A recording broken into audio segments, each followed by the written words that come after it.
Hello everyone and welcome back to the desk. PCC 8 quarterfinals, but 100% of the fun. I'm D-Lo here with Lance and Joe, yours truly.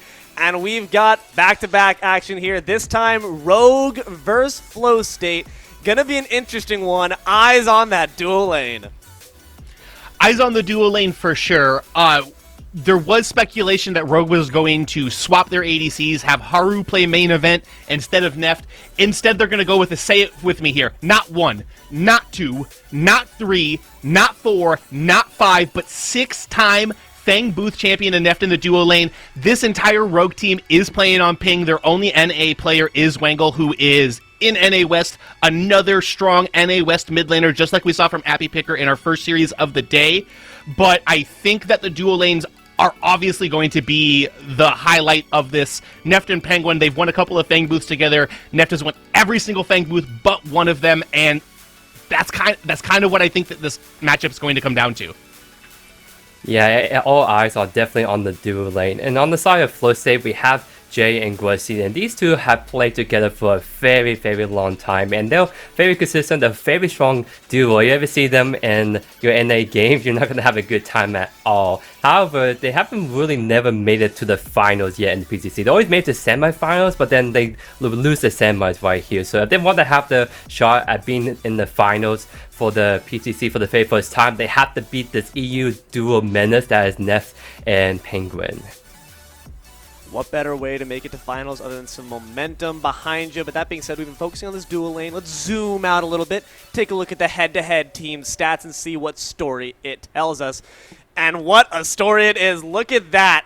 Nearly double that slash line there for KDA. Seems like overall Flowstate certainly have got their chakras online. I think that the stats are a little skewed here. We need to remember Flowstate did forfeit 3 of their Swiss round games, so the ones that they played, they kind of kicked some butt in, so that's gonna skew it. They forfeited a couple of games they were definitely 50-50 on, I would say, against some of the better teams, just because of players not being available or this or that happening to get in the way of that. So the KDAs look a little bit different. We also have to remember Rogue had that one game against Hive. They were down 3 Fang Teeth, like 16 kills. They knew that they just needed to sit around and wait and outscale, so that's definitely affecting what their KDA looks like on average. So on that point, I think what's going to be very telling for both teams is the most banned and most picked heroes, because obviously both teams are very dual lane centric. Rogue will ban out the Decker the most because Decker is probably the hardest support to go against for any dual lane. If you want to dominate the dual lane, you either pick Decker or you ban her. In the case for Rogue, they hate to go against Decker. And on the side for Flowstate, they're a little bit more overall they hate the Rover, don't want to deal with her shenanigans in offlane or jungle. So I really think that it's going to really come down to the drafts on how it's going to be well executed by both teams to get the comfort picks, but also trying to form the game plans. Curious to see how it's going to affect. So far, we've only seen historically all Terra first picks all day, but given that we have different focus nowadays, it might be just a bit different. Now, the real question is when you have, we're going to keep talking about it because it's important, this dual lane focus. Where does the jungler go? Does the offlaner get any love, or are they just playing Farmville over there for 20 minutes? I wouldn't expect the junglers to get a lot of love, but I wouldn't be surprised to see the mid laners still be impacted by this. I know Guasi's got a little bit of a crush on Wangle. He likes to go over and spend some extra time with Wangle, so there's a good chance that this mid lane matchup, which we haven't even gotten to yet, which will be very tight with Wangle into Bri here, gets some attention from it as well, and as a lead starts to develop in the duo lane, that they move that to the center of the map and try to get that early tier 1 tower down. But I wouldn't expect the offlaners to get a lot of love or attention. It might just be a solo fest over there for him. Yeah, and Bonjour and Peak are very aggressive, very good offlaners on their own. They're probably going to be focusing more on trying to get the solo kill, trying to see who is actually truly the better off laner between the two. I think what's going to be interesting going to the draft is probably going to see how the mid lane pool is going to be picked, but because both Bri and Wangle love the Iggy pick a whole lot, and whenever you see an Iggy lover, you always want to ban that kind of pick, but both teams want the Iggy pick, so it's going to be really interesting to see if they're going to ban the Iggy because they're afraid that the team's going to get it, or they're going to do some mind game kind of shuffle in the draft to try and see if they can secure it for themselves. The classic kindergartner strategy, if I can't play with this toy, I'm just going to break it, or in this case, ban it. Certainly could be an effective way. We've, again, put a lot of attention on top of Neft specifically. It's one of their prime players, and Neft, even if you put attention on them, you try to get them down and out, Neft is just going to Neft their way through the game no matter what. Given that state, Lance, do we expect to see the first pick going to their ADC, or can you feel confident that no matter what I toss Neft's way, they're just going to do their thing? I think you can put Neft on damn near anything. I think that he really likes the Wraith when he's playing EU. Can't necessarily play that on the ping coming all of the way from France to wherever the Eastern servers are. I expect Iggy to be the contestant in this draft, personally. I think that both of these ADCs can play whatever the heck that they want. I think Wango can play whatever he wants in the mid lane as well, but I think Bry specifically really looking towards getting Iggy. He plays in Spanish League tournaments as well. Really slamming Iggy and Sconch over there in those. So I believe that's going to be the spot where the draft hinges on, but there's only really one way to find out. Yeah, exactly as you say. I don't think they have to prioritize ADCs because most ADCs besides Revenant and Waze are doing very good in the meta. I think besides like the mid lane roster, they also have to try to pick the junglers before it's too late, because we saw in the kind of first game we had today where the junglers roster got pinched so much to the point that it made for some awkward picks. And I feel like if you want to like execute the game plan that you want with your dual lane, you gotta make sure junglers get their comfort pick to execute their game plans. Gonna have to find out if it's gonna be more jungle top blocks or if the story plays differently this time. P's and B's coming at you in just a second. Let's see what they're looking for here. It's gonna be interesting because, again, it's the question of, does Iggy go to one side or does no one get to have their fun with them? I also wouldn't be surprised to see an Aurora be targeted early on both sides of this. Conte really does like that that champion, the jungler for Rogue here. It looks like they are going to be on this first ban. Wouldn't be surprised to see potentially get Decker targeted, but it looks like they're going to pull the Gadget out first. Wango really likes Gadget. I'm a little surprised by this. Yeah, Wango loved the Gadget pick for sure, but also Bry loved the Gadget pick too. So even if you pick up Iggy first pick, Flowstate's probably going to respond for the Gadget pick. So they might actually first pick Iggy right here. You took away the very comfortable pick of Gadget from Bry. So now it's like, okay, I'm going to take Iggy, and now we're going to put Flowstate in a little bit awkward spot, but instead, they're actually going to go for a Sarah's first pick. This is quite interesting decision. I really thought that there's going to be an Iggy first pick if they're going to ban out the Gadget, but it seems like they want to prioritize the Sarah's, which is not a bad first pick, but you're literally going to give up Iggy to Flowstate, and then now Wango doesn't have his comfort pick of the Gadget or Iggy in his favor. Going to be a Decker first pick here for Flowstate, so they're focusing on their strengths. It's going to be that dual lane, whereas Eris, I guess it's like also what you said though, Joe. Potentially getting your jungler on a comfortable pick could be a nice way to enable the rest. Terra is going to be the second lock-in. Iggy's still available here, guys. Iggy is still available. I want to focus on the Terra pick. They already had shown the Zarus, so we talk about it all the time. Terra's got that CC immunity. One of the only things you can really do to stop her is put something in front of her that she can't walk through. Decker's the main thing for that because of the wall that she's got. Zarus also has that as well on a longer cooldown with the ultimate. We will see the Grim come through. Probably going to go over to Neft, as I don't expect to see Wango playing that in the mid lane, and I don't believe Bondra has been practicing the ADC offlane unless Blub has gotten super infectious on everybody, which I don't necessarily think. And then there's going to be the Gideon for the Wangle Dangler. Yeah, kind of interesting choices. Really thought that Iggy's going to be priority pick, but it seems like both teams are a little hesitant to pick him up and instead focusing on other picks, which Terra, again, very solid pick, but he's going against the Sarah, so that's going to be a tougher time for that. And then on top of that, now you're going against a Gideon mid, and he's going to really disrupt teamfight as a whole lot, because even if Terra can get in the back line on the ADCs, well, Gideon just black hole straight in the middle of the teamfight, and he just causes so much mayhem and damage across the boards. Howitzer lock there for Flowstate gives them their mid to slot up against the Gideon, and we've certainly seen what both of those mid picks are capable of just in our first set, so maybe they were taking some notes, can't quite blame them. Now second ban's coming on here. Iggy still available. We do have already Neft locked in potentially on that Grim, imagining that it's going to be in that ADC, and it seems that Flowstate are going to continue to leave that Iggy option on the board. Iggy's definitely not going to be played in this game. We got both Howitzer and Gideon locked up unless somebody gets real spicy with it and plays one of those in an off lane or some other role which you just wouldn't expect to see. We do see the Drongo come out banned for Rogue, which does indicate that that Grim is going to be played in his traditional role. That ADC spot, Muriel comes off the board for Flowstate to target that support pool since they already have that Decker locked in for themselves as well. We are getting down to the end of this draft. I'm very curious who they're going to put on Jay for the side of Flowstate.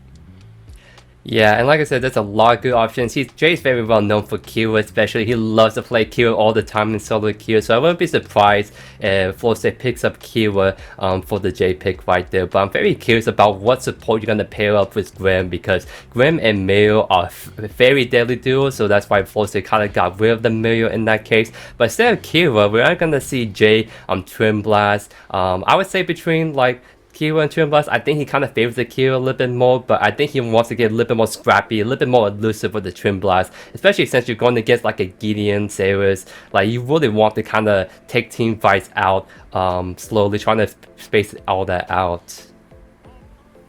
Rogue locked in their Richter. Both teams now waiting to just round out their comps with their final picks, but we do know that our dual lane matchup is going to be there. Sarath is going to be Rogue's final pick. Their comp's been complete. Spicy for Bondred here. Is picking it into the Terra. I think that is one of the better picks you can pick into Terra. Personally, I'm not an offlane connoisseur. That's what Joe Yours Truly is here for, so I'm not going to speak too much about how that matchup goes. I do like this Richter with the Grim. I am a tiny bit surprised to not see something like the Narbash or something that can enhance the Grim, make him a little bit stronger, maybe a phase to keep him a little safer as well. But they must be feeling confident. Penguin on the ping Richter hooks. Gonna round it off on the side of Flowstate with the Quang. What's this about? Yeah, I think both of these comps are actually looking very, very good. I'm actually a big fan of having Quan and Terra on the same team because both can like frontline decently well, but also their dive potential is super, super deadly. But on the side for Rogue, I kind of liking the two frontlines too, with the Saris Cage and the Saris just going in and trying to find her single target picks. So I think more than anything, you gotta keep an eye on the offlane jungle because these are some really kind of spicy matches going into this game right here. And saying keep an eye on the off lane is such a difficult thing to tear your eyes away from the real duo clash that we've all been waiting for. Real quick, guys, before we get into game here, comp for comp, who do we favor? I like the comp of Rogue significantly more personally. I think that I might be biased towards what I know about the players and the strength of the players as well. But if I was going for something, I'm looking for this Coliseum into this black hole, into the skewer by the Richter. I can't choose against Wangle either. I'm trying to keep my mod privileges within his stream, so I've got Rogue here. Valid. Yeah, this is actually kind of tough for me. I'm going to say I'm going to lean a little bit towards Flowstate, only because I feel like what really kind of like rounds up the team comp for Rogue is the Gideon. If Gideon is dead or he gets disrupted immediately in his ultimate, I feel like the team fight kind of falls apart very quickly. So Rogue really needs Gideon to kind of step up in this game, because if not, I think Flowstate with their kind of picks are going to run over theirs. Split desk here as far as the support, and there's only one way to find out who's right and who's wrong. Ego, F6, take it away, guys. Gamers! Welcome in, welcome in, welcome in. You got the E squared combo with you today within the casting booth. On one side, it's your boy, Ego, always rocking with you, never rocking alone. And alongside me, I got the man, the myth, the legend, F6. How are we feeling today, man? Dude, I'm feeling good. I'm feeling pumped, man. Game number one of this second set. I just cannot wait. I know you're a big fan of Rogue going into this, so I want to see what they can do. But at my end, though, F8 has been looking clean since PCC 7. They have been looking so good, and exponentially they've just gotten better. It's like a heartbeat. They just spike upwards if they can get a little momentum. And when they do, you can see them start to dance to the beat of their own drums while keeping the other team on their toes. But I can't deny, man, I'm a big fan of this Rogue draft. But on the other side as well, both of these teams in Flowstate and Rogue just look absolutely cracked, F6.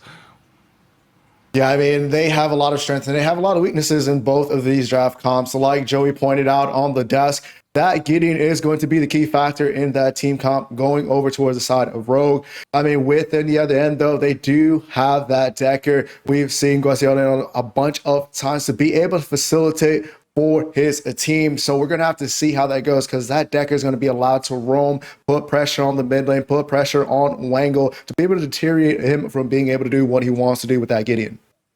I couldn't say it any better, as well as what the desk said earlier. It is going to be a spotlight, a hotlight, if you will, on that duel lane. The combination of Jay as well as Neft. Decided Rogue all playing on ping, just with the exception of Wangle, but it's never really bothered them before.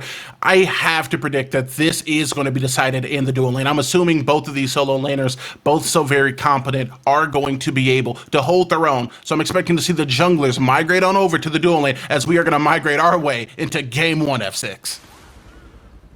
Game number 1, ladies and gentlemen, the rosters are set, the players are ready, and this is where they fight for themselves to be into the top 4, going into another day of some Predecessor to potentially contest for the crown.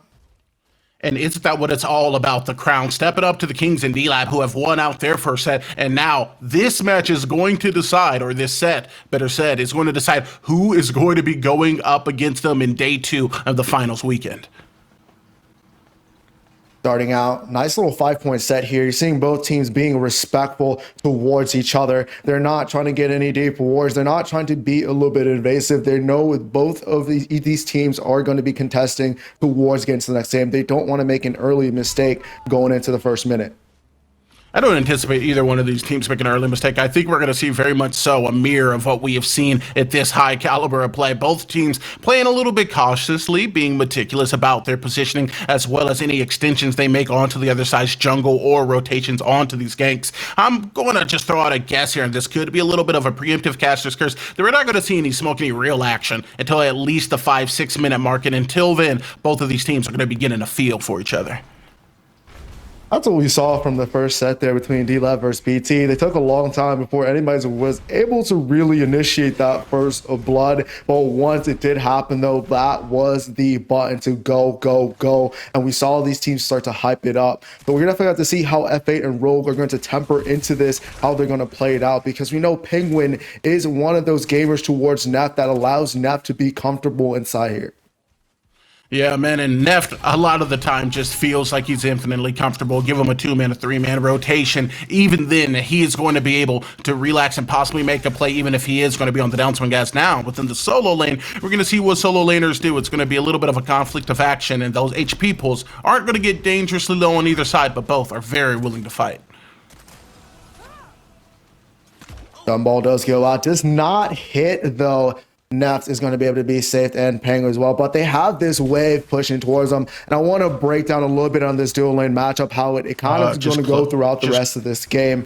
Penguin's going to be able to try and look for these Richter Riplashes to try and position out one of these dual lane members, and if he's able to land that, that is going to allow them to be definitive. Neft's going to be able to get a lot of damage off and be able to thrive through this.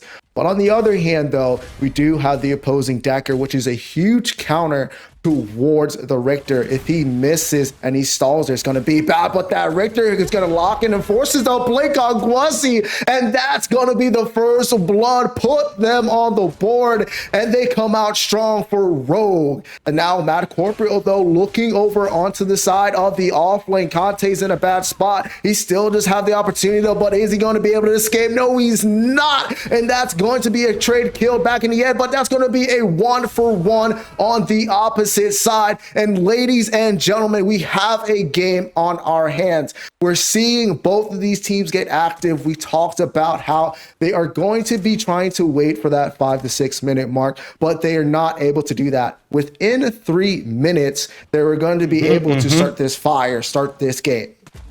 I mean, I got to predict it on the misprediction there, too. A miscalculation of the caster curse, as Penguin is going to get a big pull here onto the TB in Jay, who's going to get absolutely shredded in. The dual lane is now going to be forced to utilize the blink, as that's going to be a very valuable resource down. But Mad Corporeal on the rotation is going to be a little bit behind, as Penguin and Neft are going to be able to get close to that T1.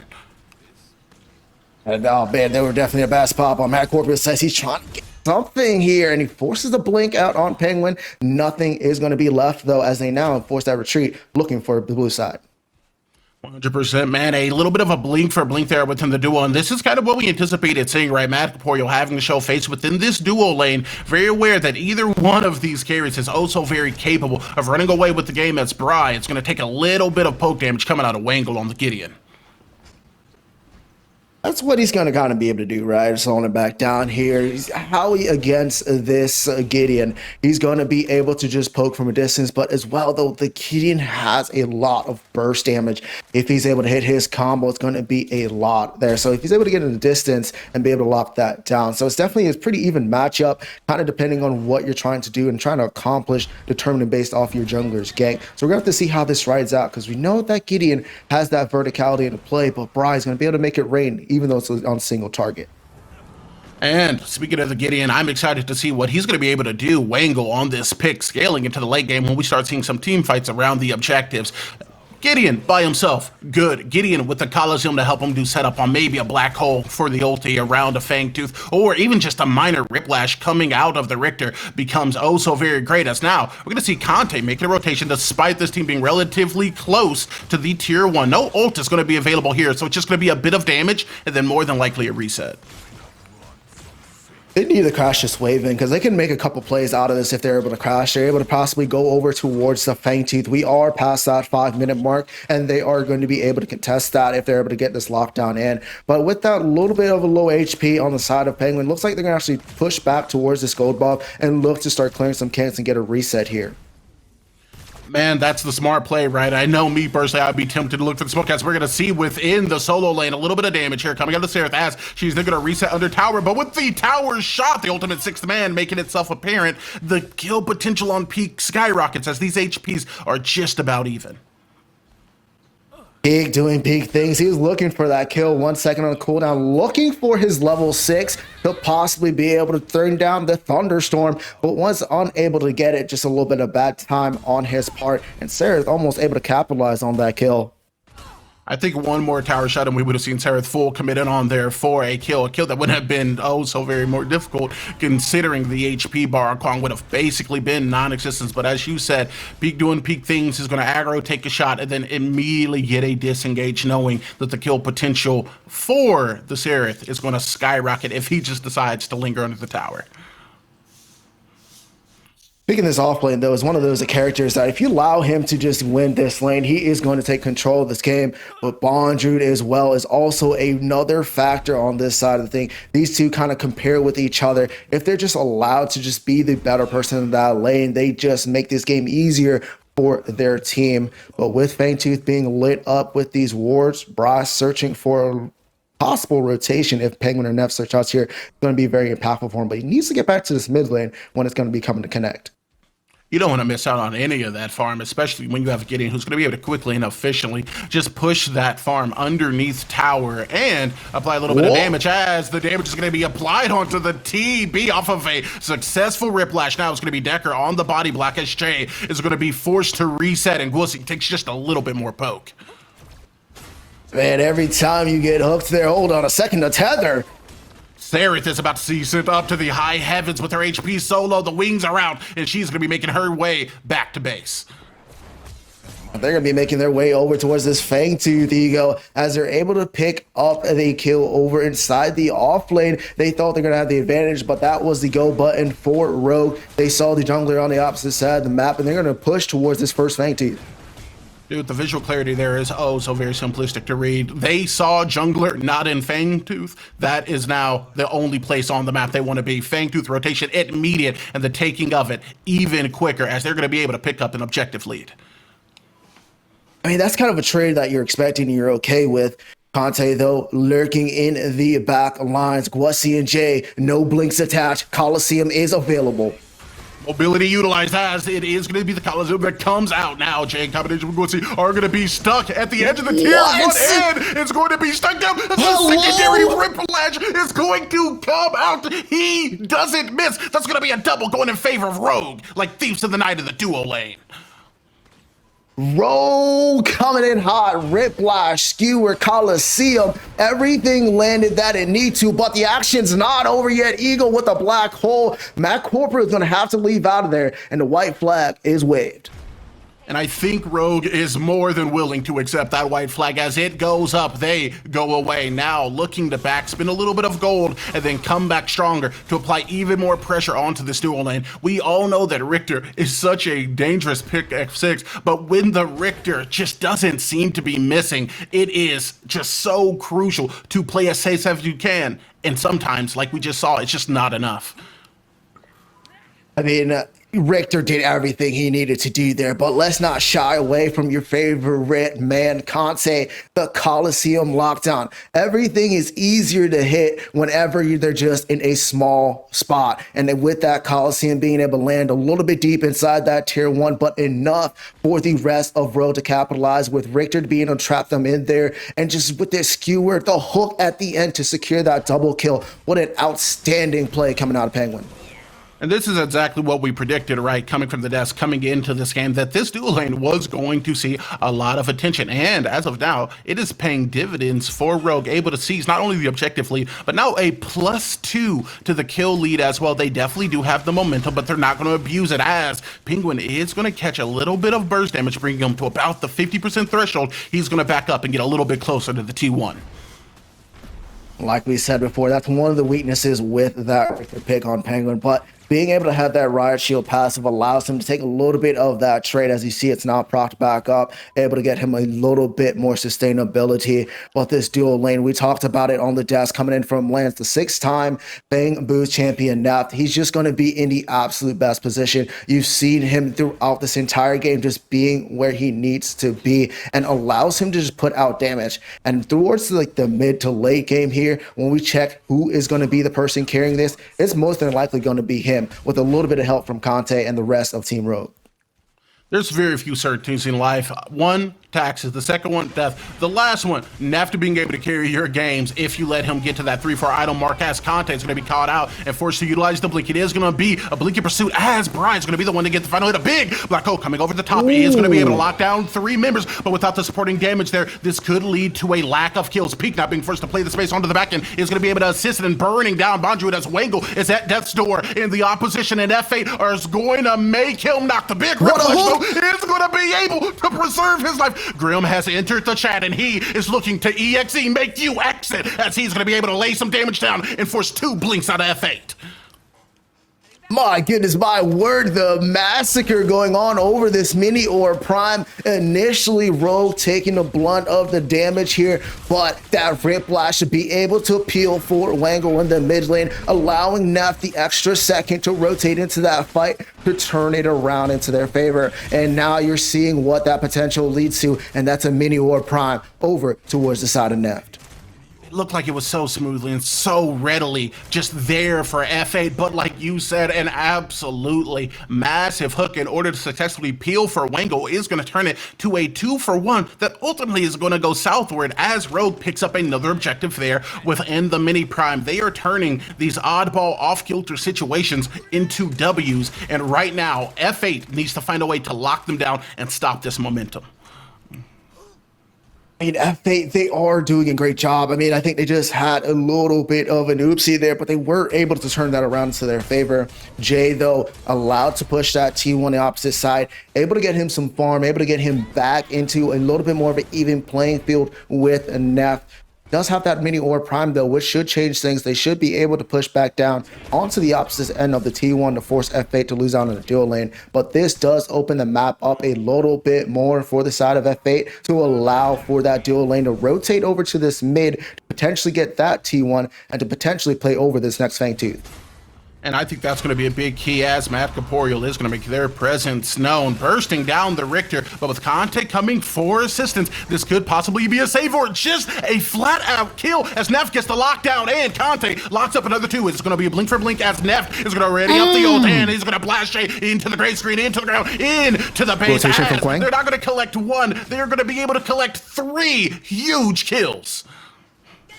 Maybe what a pickup, but look at this action. It's not done yet. Bonjude is looking for the black hole, rips apart Howie, and that's going to be a 4-man wipe. Peak is left just over inside the duel lane and nothing that he can possibly do.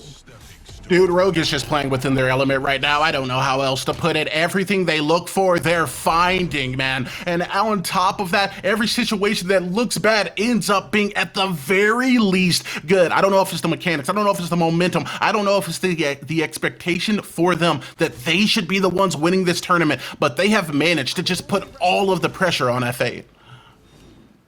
I mean, let's start it out here. We saw that Penguin was caught out in a bad position in the duel lane. Then that pressure was applied from F8. They saw an opening, but they did not see Conte. And the rotation that came in from Rogue, they allowed him to be able to just survive. And Penguin gets out of there, the Coliseum coming in, forcing to blink on Jay. But Neff, though, with the confidence, was able to blink after him and said, hey, I want this 1v1, able to take down Jay. And then they pushed that pressure back on towards the rest of the fight, allowed them to rotate towards mid lane. Huge ultimate, the rotation from Sarah taking down the Howitzer, then ultimately taking down the Fangtooth. That's number 2, and they are going into the rest of this mid to late game confident in their ability to win. Confidence is such a dangerous thing for one team to have, and for me, it's beyond confidence at this point. I've said it once and I'll say it again. They are playing with the and mentality, Rogue. Richter gets low, and we got 3 people rotating onto our Gideon.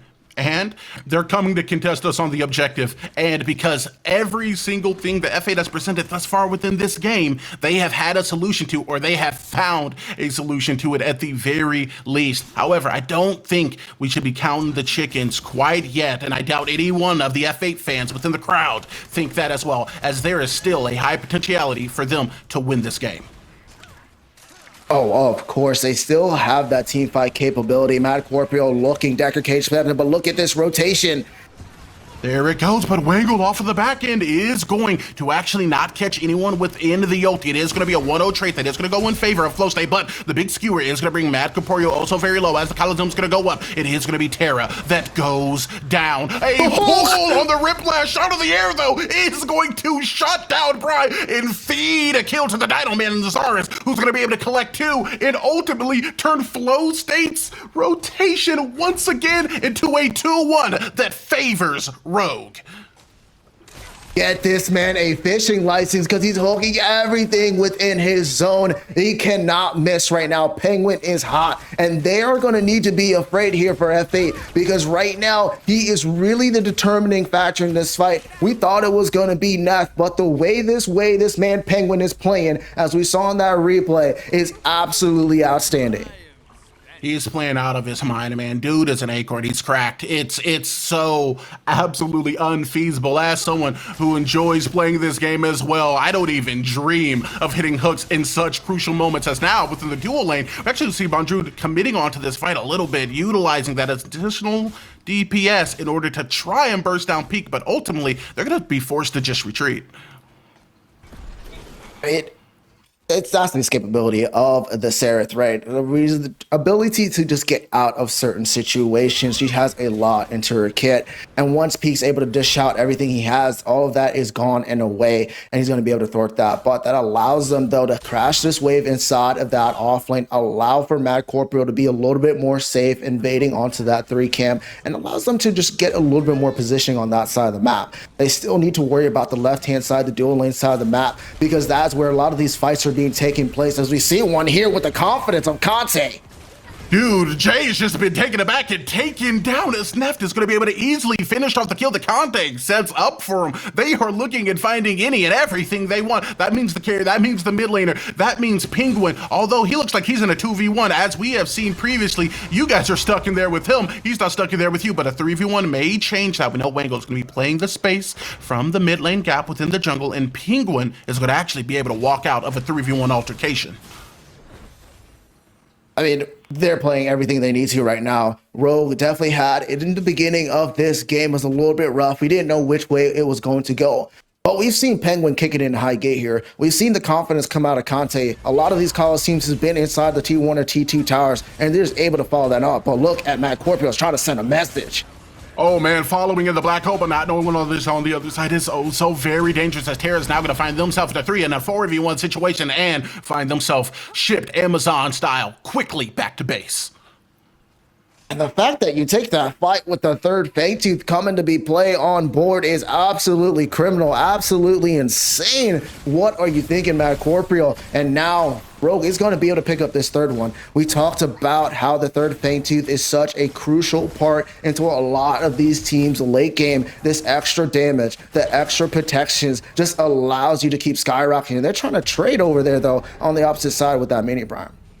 But it is going to be an early rotation coming out to try and stop it and successfully do so, as Penguin in combination with Conte and the rest of the Rogues are going to be able to make their way to the secondary objective pick and take it quickly and efficiently. Man, you said the play that we're seeing today is criminal, and I have to agree to you, but who else would be playing as criminally as the Rogues? They have just been stealing, taking, and assaulting everything that F8 has been giving them, and even the things that they have been looking to hold back on. I want to get in your head here, F6. They very firmly behind 5-13, down 3 Fangtooths. What does F8 need to do in order to put themselves back in this game?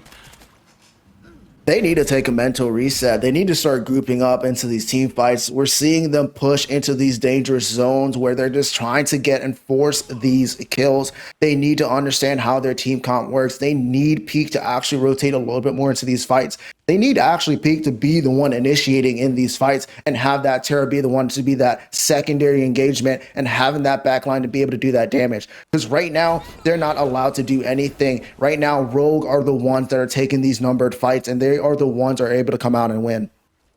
I agree with you, man. And as you said there, they are not allowed to do anything. So it does put them in a position where they're going to have to force it. We have seen Neft, Conte, Penguin, all of these players on a row just have control over the map and now maybe control over the jungle, as the Riplash is going to be offline. We could see an engagement here coming from Matt Corporeal, as on the back end, Wango is going to be using the teleport to create space for himself and possibly regroup with his team. Rogue right now have nothing to be scared of. You're seeing it in their playstyle. They're pushing towards the enemy's jungle without a care in the world. Once again, now Conte is up. They are waiting for this engagement. As we see, Matt Corporeal does not want to take this fight. Oh man, but he is almost in a situation where he has to regardless, and ultimately will fall, as Neft is going to be able to lock down the kill onto him. It's going to be a pack. It's going to be the Rogues roaming now towards that prime pit.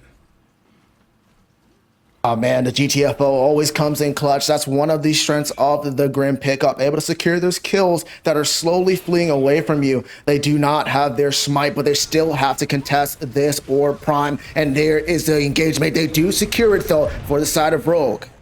And it's going to be a forced blink coming out of right here, as Wangle is going to be looking to use his own as well. Not to get him, but to get a cutoff, as the damage is going to translate well onto the back end. Conte is going to be able to get some solid damage, but a blink is going to be able to stifle it, if not permanently, for a moment. Neft, though, onto the back end, is going to be looking for one. He finds it, looking for a second. They will take, as Bondrew does get paid dividends off the tower dive. You could run, but you cannot hide, Ego. This team of Rogue with 3 Fangtooths and the Big Orb Prime are taking what they want, and right now F8 cannot stop them. Peak once again caught out not there towards his team in these objective fights or in these team fights. He is able to get a consolation prize of that T1 in mid, but really, what are you going to get out of that with the Orb Prime buff on top of Rogue? They're going to be able to push down all 3 of these lanes. 1-3-1 probably, from my experience, is what they're going to be pushing out, and they're going to be able to get these T2s for sure, and they're going to be able to contest these inhibitors. Flowstate just hasn't been comfortable this entire game, man. They got to about the 5-6 minute mark over on the side of the Rogues and the dual lane. They won a 3v2 situation, and from that point, it's just been mono downhill. Okay, we're going to make a play on the Orb Prime. I'm sure, surely they allow us to get an objective trait. No, they're sitting 4 and telling their carry to handle the Fangtooth smoke because he's not needed to be present for them to get priority. It feels like they just need one good play, a kickstart to the ignition, in order to really get rolling and possibly find a way back into this game. I mean, it's all possible when these bigger objectives are up. Like we talk about all the time in PCC, these big neutral objectives, just getting one team fight, one neutral objective can change the outcome of this game. But the way this Rogue team is playing right now, I don't think they're going to let them. I don't think they're going to let them either. It's going to have to be an amazing force, truly a legendary PCC comeback if it does happen. But Penguin Riplash offline is going to catch a little bit of damage on the back end of the stun. Now it's going to be Conte possibly looking for a disengage, as Matt Corporeal is going to be looking to play the space back. And man, I must have misspoke, because disengage Conte, those words don't go in the same sentence. It's pure smoke, like there's a fire, and Peak is in the middle of the house, as it is going to be the rogues circling around that tier 2.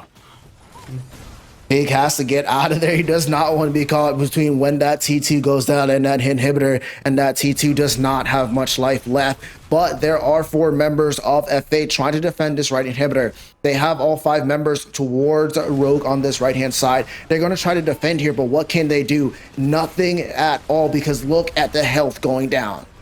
The best thing they can do is avoid the Riplash, but you can't avoid the Coliseum, as it is going to be Conte on the engage in combination with the Skewer, in combination with the Wangle ult. It is going to be able to get some good damage, but not a kill quite yet, as it is actually going to be Conte who falls, and it is going to be F8 who set up a solid enough core defense.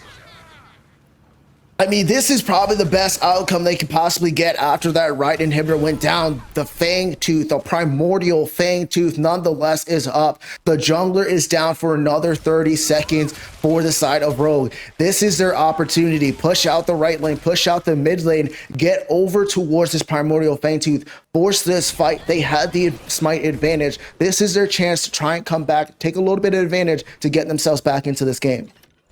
And they need to take any advantage they can get, even if it is going to be a little bit risky within this situation, as they're beginning to make that rotation towards that primal Fangtooth.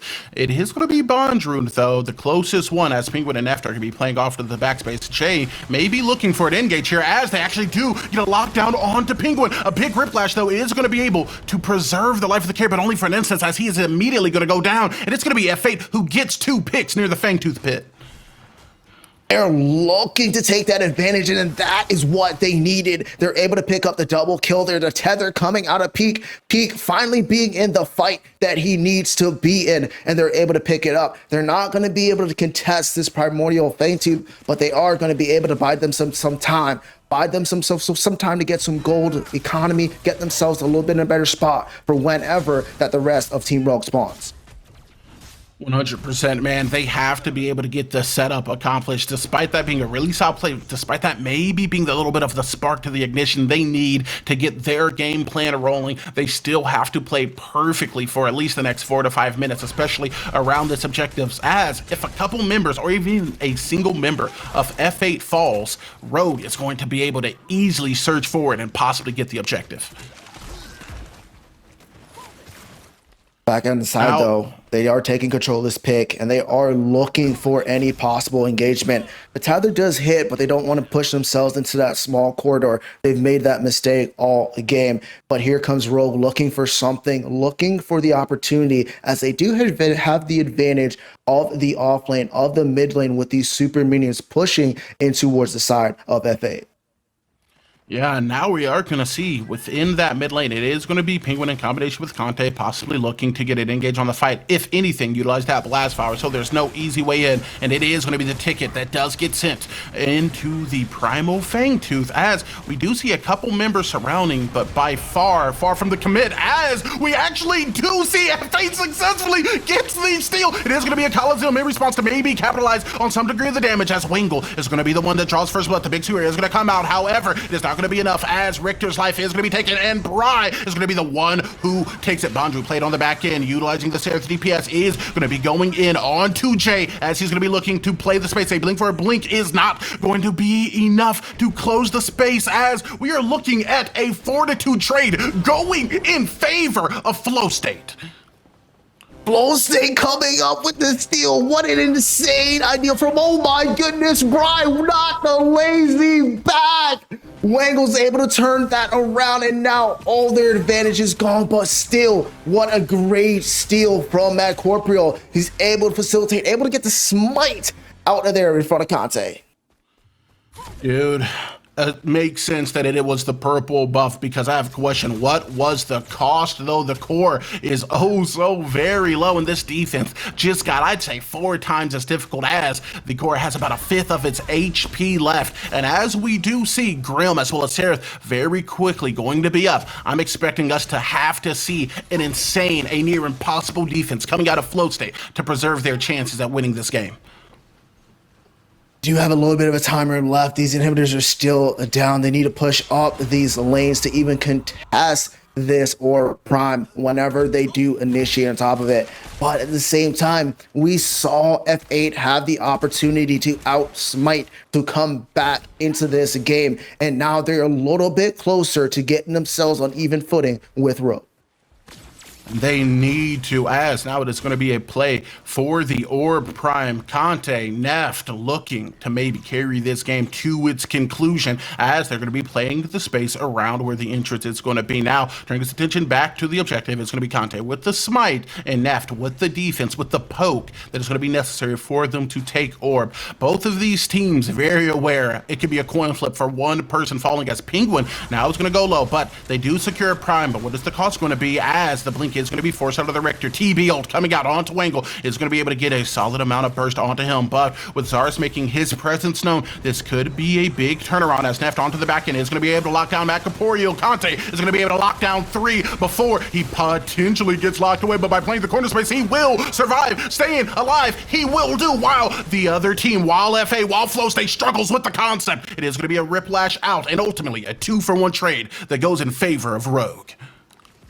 I mean, Bonjour able to pick up the 1v1, the single dingle against Mad Corporeal there. Now Bry looking to use making a rain to pick up Wangle. And the Epoch is going to get burned, as it is going to be the R2000 that does come out. Now Bondruid looking to get out of there, as ultimately it ends in a 2-for-2 and a play for the mid tower, with Neft and Penguin looking to lock down some of these objectives. I mean, they're able to get the mid inhibitor right back, and they still have this Orb Prime buff. Rogue can still contest this dead inhibitor on the right-hand side. The really only defending factor is that left inhibitor. We see that lane is already pushed up, but as we take a look at this tab menu, Neft, an absolute monster. Look at that KDA line. He is that factor to change around these fights. But at the same time, though, Jay's still been in these fights picking up a kill here or there. Bry's still able to pick up those other kills as well. So F8 still has it. Mad Corporeal, though, needs to start taking these engagements with his team. He has damage, but he does not have enough damage at this part of the game to trade into the Seraph, to trade into the Neft. It's just not going to go your way. Yeah, he has to just stick himself in the position of exclusively an engager. There's been too many times throughout this match that we have seen Tara get caught out, and then when the team fight comes around, she's not useless, but having that 50%, 60% HP is not nearly as good as being above that 90 stat line, so you can absorb a little bit more damage for your carry, for this Hauser, who we've seen can lay down some pretty insane damage, but only if he has the spacing to. I do think we are going to see Macaporio starting to play a little bit more into that engager role, and we could potentially see a turning of the team fights as a result. If Pete can land that tether and get a nice lockdown on their primary engagement, or their primary damage dealers on the side of Rogue, we've seen it already over by the side of the Fangtooth Pit, which we are now getting ourselves. The timer is ticking down for the next Primordial Fangtooth. We're going to need to see that engagement, and we're going to need to see that aggressiveness coming out of both of those frontliners. As Conte now is going to get ran down. He does have the Decker support onto the backside for Mad Corporeal, but utilizing a little bit of that mobility, Conte is going to be able to reset and make his way into the Primal Pit, as the Primal Fangtooth's presence is going to be known, is going to be cherished by both of these teams, and it really does feel like a question here, F6, of who takes the Primal, as it is going to be Terra who takes the engagement, and knock up here going on to Penguin in response. Wango utilizing the ult, he is going to be able to force the Epoch out, but a big Riplash is going to be able to lock down the damage necessary to be able to kill Bry here. Conte is going to be leading the charge onto the backside, while Bondruid is going to be circling around. Call it a pincer tactic, as pressure is going to be coming from everywhere. Mad Corporeal, forced to run for his life, is going to be able to force out a blink, while now Wussy and Jay are going to be able to get some solid poke across, but with the mobility coming out of Wangle, with the bloodlust coming out of Conte, it's going to be a blink or a death, as 4 members have fallen to the Rogues. They thought they had something there on that mid lane stairs, but they did not get what they needed. That Whiplash once again. Penguin just able to do that, but now look at the core, Ego. You can call me crazy, but I do not think we're going to be seeing this Richter within the next game. GG to Flowstate, as it is going to be the Rogues who naturally steal away game one. They could not have played a better game here, Ego. I mean, from about 6 minutes in, we saw them kick it into high gear. Even at the 3-minute mark, when those kills start to happen, they were just able to put it on.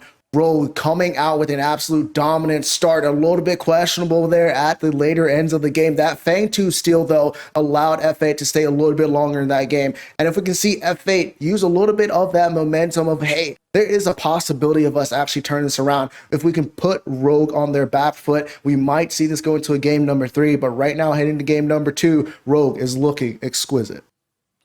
Good teams get leads. Great teams don't let them go. Things did look a little bit wobbly there on the back end. However, the only part of the game that's guaranteed is the early game. And we saw the Rogues expertly just seize all the momentum within it and ride it out to a W for game one. It's going to have to be Flowstate who makes some possible adjustments, whether that's in playstyle or in draft, in order to carry us into a possible game 3. And there's only one thing I'm more excited to see than game 2. And that is what the desk has to say.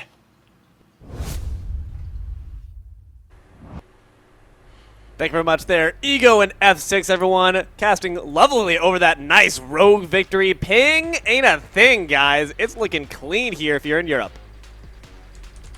It is looking clean. What a performance by Neft and Penguin in the duo lane there. We kind of talked about how that was going to be the pivot point for this game. We saw Conte come over, give a lot of attention early to Neft and to Penguin. They were able to just kind of get ahead, and anybody who's ever been behind a Grim knows what that feels like and knows how bad it is to not be able to walk away from an ADC who's slowing you down on all of those. I also got to say it felt like there were a couple of opportunities Flowstate had to take a good fight, or that they were advantaged, and it looked like they were afraid to pull the trigger to me. Yeah, like it kind of seemed like the this team going against Rogue was just a little bit too scared on some situations. And it's kind of like a similar thing we saw in the last series where BT was just a little bit too scared to get the ball rolling. Like they had at one point a 5v3 on Primal, but they just did not took that opportunity at all. And if you don't take those opportunities when they present themselves, then you're just losing so much tempo and so much potential to turn the game around. Nerves can sometimes be the killer. Obviously, we get to see the gameplay on the field, but sometimes it's what you don't see going on behind the scenes in the players' minds that can really spell your defeat or victory. So let's try to focus on the positive here. You did have some pretty good moments where you put Rogue in a bit of a sorry spot. What were our friends here on Flowstate doing well that they need to continue into Game 2? They were prioritizing the right targets, right? They're trying to blow Neft up. They're getting away from the black hole whenever Wangle puts it out, focusing into the right spots, playing in the right positions. I think some of the builds are a little questionable on the side of Flowstate here. Overall, I think that they do have the recipe that they need to win. There were a couple of spots in this where if they would have just pulled the trigger and they would have came out on top of those team fights, we may be talking about what Rogue's going to be able to do to come back in this series instead of Flowstate. Kind of looked like the game was going to be a sleeper, and then 15, 16 minutes in, all of a sudden, advantages kind of swap. Way too experienced of a team in Rogue to let something like that slide, though. We'll have to see a little bit more Kutzfa out of Flowstate, I believe, in Game 2. Speaking of kind of scuff builds, I do want to touch on like two particular builds in this game. The Twin Blast build, instead of going for like the on-head traditional kind of Stormbreaker build, he actually went for the Infernum Vanquisher Demolisher build. That's kind of like a semi-old Cringe Blast build where it focuses more on the longer range and the ability-based TB. But it kind of seemed like that build was just not it that game. It output like a decent amount of damage, but there's not really any tanks on the side of Rogue. And plus, when you do that build, you actually lose the 1v1s against the other ADC pretty hard. The only advantage you have in the 1v1 ADCs is the fact that you can outrange them. So it's kind of almost telling me that Jay's a little bit scared to go toe-on-toe with Nev, trying to offer to play on the more safer side on that kind of engagement. They have the recipe. Do they have the ingredients? Might need to get some HelloFresh over there to Flowstate to ensure they can come back. But what we have is more PCC coming at you in just a bit. Don't go anywhere. We'll be right back with Game 2 after the break. Hello, everyone, and welcome back to the best at the desk. We got D'Lo, Lance, Joe, Choice, almighty eye in the sky, keeping guard over us with our lovely production. Thank you very much for that, friend. And we got two lovely teams here, too. Rogue after a nice victory, and Flowstate trying to answer right back. We do, and we're going to have to see a little bit of changes out of Flowstate. I would love to see them just push the chips to the center of the table in this. You know, your back is against the wall. You lose this game, your tournament is over. Got to pull out all of the stops, not be afraid to take those 50-50s, those pivotal moments that might push you in front in the game. And speaking of 50-50s, when they took that 50-50 on the Primal, Flowstate was actually able to secure the Primal Feint too, so they definitely got a lot of fight in themselves, and they see the potential of closing out the game. What I want to see from both teams though is trying to minimize the mistakes they've been making, like the fact that you let a Tail able to just win the 50-50 smite on Primal, the lazy backing. Like, you gotta like be on top of all of them, because one small mistake you guys saw from last game can just turn the game immediately on its head. You know what I want to talk about, Joe? Some stats. Let's take a look here at Grim and their performance here across Swiss. This character piloted last game by Neft to oh so beautiful perfection. Talk to me through what we're seeing. So, the pick rate, only 30%, ban rate only about 6%, so 36% of the games he's playing in or having some sort of an appearance in. I actually think that that's quite a bit lower than we thought we were going to see from him in Swiss. They did have a patch right before it that put some nerves out to him, buffed some of the tank items, because he was a little bit of a problem right before Swiss. Not surprised to see him at a 60% win rate in those 30% of the games that he is picked in, though. He is so difficult to deal with if you get behind him stats-wise and if he's able to get an early lead.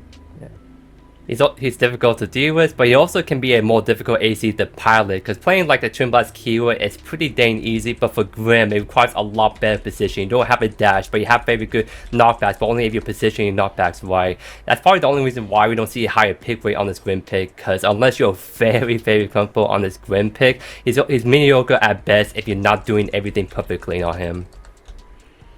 Well, let's see if potentially, coming into the next P's and B's here, if we're going to up that pick rate.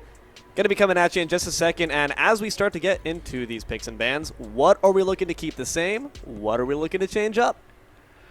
I'm going to say the same thing I said going into the last one. We didn't see an Iggy in it. We've got two Iggy players in this. We're going to start with the same ban. Once again, we don't want Bry to have that gadget. A lot of respect on the side of Rogue for the mid laner of Flowstate, it seems. Yeah, I wonder if it's just going to be kind of a repeat. Sometimes we get these drafts where it's the same exact picks and bans for the most part, because I think from the last game, both Rogue and Flowstate had like a very like solid team comp, right? But I'm going to see a Rogue being banned now from Flowstate, right? So nothing too crazy kind of happening right here. There's a lot of like strong first picks still up for grabs. You still got the Iggy, right? But then the Ceres, there's a lot of like good potential first few picks coming on the way right here. No one wants to get jiggy with Iggy quite yet, and that might just remain the same. With these two bans being, and indeed the first pick being the exact same, it seems that both teams have agreed that with that Zarus on Rogue, we don't need to change our draft. It's all about execution. On the side of Flowstate, the question is, are they going to go down the same way? Oh, and actually, they're going to take the Grim from Neft. I think that is a good decision. I know Neft can pilot pretty much anything else, but you get your butt kicked by a hero in Game 1. Makes a lot of sense to pick it in Game 2. Jay can play that pretty well. They're also going to pick the Terra up, get rid of some of that CC immunity, some of those natural counters to Grim. I like the draft so far from Flowstate. Yeah, I'm really liking this so far. I do think that's a good decision to try to pick up Grim, because Jay can definitely pilot a Grim pretty dang well, and putting Grim in the dual lane also makes for some supports to be a little bit awkward to go against him, like especially if you're going against like a Decker, for example. You can always be CC immune to that if you time it right. But Rogue is actually going to pick up Victor, which could be potentially still a jungle kind of pick, a support pick, but kind of surprising you're going to see a Victor being picked against a Terror, especially because Terror can kind of just ignore your entire kit. And then you also have Grim, where it's going to be a little bit awkward to sometimes land your hook on him, where you can just be CC immune to that. Drongo locked in right alongside that. It must be noted Richter was locked in 4th pick by Rogue in Game 1, now being given a lot more priority. In terms of their dual lane entirety, it's been given a lot more priority. What do we think that's owed to there, Lance? I think that it's owed to who they picked first on the side of Flowstate. Grim and Terra, huge bodies. Penguin really performed well in our last game, hit a couple of hooks on the howitzer out of the sky to disrupt a couple of team fights, but I have to stop everything that I'm talking about. We have the Iggy. Wangle's probably happy to see that over onto Bry. I know Wangle secretly hates Iggy, although he plays it all of the time. This is Bry's bread and butter. Expect a lot of focus into the mid lane from the side of Flowstate in this game. I think that they're putting the chips in Bry's side. Yeah, and especially now we see the Gideon Ben, so trying to really squeeze that mid roster as much as they can. I do really like the Iggy pick a whole lot because I think he's just a natural counter to the Saris and Victor. Like, if Saris cage you in, right? Iggy can just put down all his toners, just do a bunch of AoE. It can really just cook people alive in that case that Saris has created. And so we see the Decker ban coming out from Rogue. I think that's a pretty smart decision because if you put Decker and Grim together, you're going to see a lot of people dying fast in that early game right there. So I'm actually pretty happy with Flowstate's draft so far. That's definitely what they need to do. They have to get the better draft if they want to have a higher success of making this a game 3 right here. Both of these teams historically have been teams that kind of live and die by. There's a Serath lock in for Flowstate. Going to just kind of be rounding out this comp, it's been interesting to see the dueling narratives. Flowstate with that Iggy lock as well as that Gideon ban are really trying to change the narrative here. Take a bit of that focus off the dual lane. Hey, pay attention to me in mid. But with that Serath pick, Lance, what does that bring for us? I mean, that brings early aggression out of Serath. She's a very good early game jungle, looking to get a lot of pressure out early, get a couple of resets, try to take some elongated team fights in the early levels before that ultimate is up for everybody, as it's kind of in her passive with the resets. We do get to see Wangle on the howitzer. We should have one last pick coming in from Rogue. Gonna be the Quang. So Joe was talking to us about the natural counter that Quang is to Serath in the last game as we were watching it. You use that dash on Quang, you become untargetable. If Serath is queued onto you, it sheds it, the knockup is free. Everything about it is just great for Rogue right here. I think that once again, this is a almost flawless draft out of them. Yeah, I'm almost seeing that both teams are sort of stealing each other picks right here. And before I go into more of that, we have a phase being locked in. A phase that you don't really see a whole lot, only for very specific like team comps and strategies. And putting a phase with Grim is almost like telling you that, hey, we're just not going to die ever, because not only we have the phase pull to pull my ADC to safety, we also have the immune spell shield for that Grim provides. Not dying is a pretty good way to come back after a Game 1 loss. Hopefully going to make good on that vision. Comp for comp, guys. What do we think? Who has the edge? And more importantly, do we think they'll execute on it? I think that Rogue's got the edge here, and we talked about the importance of Iggy with these two players a bunch, and Flowstate are the team that get it in this match, but I don't feel like they've got a lot of good people to pair with this Iggy in team fights. Yeah, they're going to have the objective advantage where they can just throw those 3 turrets down and melt either the Fangtooth or the Orb at the time of it. But if these team fights get going, there's no one to lock Iggy down into where the enemies into where the Iggy turrets are at. So I think that might be a little bit of a struggle for Flowstate. Yeah, I'm also going to be siding with more with Rogue's team draft, only because I feel like Flowstate kind of have an awkward team fighting strategy. Rogue has a very solid strategy with like the Ceres Cage, Victor Hooks, Howitzer, Quantum engagements, but Flowstate kind of lacks that a little bit. Like, I know Terra is like a decent diver, but she's not the primary way how you want to start team fights all the time. Terra wants to go for the more solo pick, sideline kind of picks, so it almost feels like Flowstate has to play more reactionary this game. They can't really engage because they don't really have a good team comp to really power them through those engagements. They have to really play reactionary, respond best that they can to the Ceres Cage and Victor Hooks. Hopefully going to be able to execute on the visions. Once again, it's a split desk, but so far Rogue have taken it, and let's see if they can continue that domination and move on to semis. Ego, F6, it's all you guys. Gamers, it's game 2. You got E squared here rocking with you. It's Ego, it's F6, and it's F8 with their back against the wall. However, diamonds are only formed when put under pressure. F6, are you ready for this game, man? I'm ready. I know you're ready, but the question is if F8 is going to be ready to contest Rogue in this match. An outstanding performance in game number one. We all just saw it. But F8, though, a little bit of light was shed at the end there. So possibility for them to get themselves a dub to push us to game three.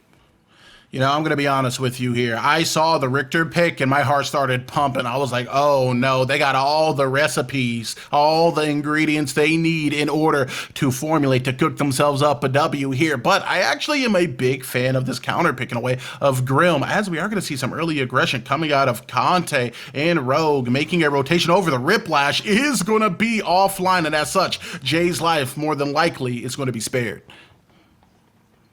I mean, Penguin, we talked about him. Great game. Everybody was getting hooked. I mean, the Riplash was for everybody. Nobody was safe, and he had an absolute dominant game. But going into game number two, he has a lot of natural counters towards that Riplash. You have the Grim with the bubble. You have the phase with the pull. So even if you do hit that Riplash, they're going to be able to get pulled back. So we're going to see how this contention goes to see if Rogue can kind of capitalize on this and kind of adapt towards this playstyle.